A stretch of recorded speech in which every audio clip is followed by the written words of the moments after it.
The FLTA Awards are short for the Fulbright Language Teaching Awards, and what they are for fluent Irish speakers to head out to the US for 10 months to teach Irish and to enroll on courses in the US. And they have become increasingly popular since they were initiated in 2006, in that we actually doubled our application numbers for places last year, and actually we have just sent 9 foreign language teaching assistants out to 7 different universities in the US. So each year we get more applicants for the FLTAs, and fortunately we have more host institutions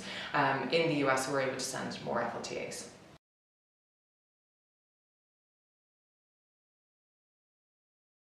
We have decided to use the TEG examination for both our FLTAs going out to the US, but also for US students that are coming in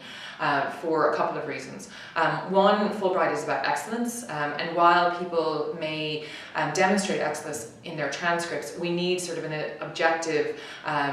way to validate that, as people are coming from very diverse institutional backgrounds and even professional backgrounds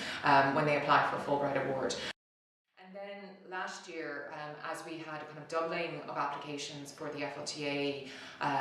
programme, we looked at a way to do an initial assessment of language kind of competency. Previously, we had been doing the interviews through Irish, plus then a written assessment,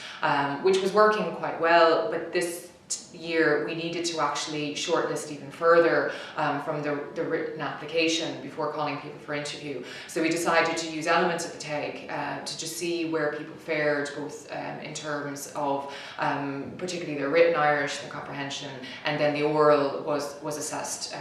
at interview. So this way we had more of an objective sense of really where people were in terms of their language competencies, and that they were of a suitable level for both the responsibilities they were going to have in terms of either learning or teaching, and also that they were of a standard in terms of Fulbright excellence.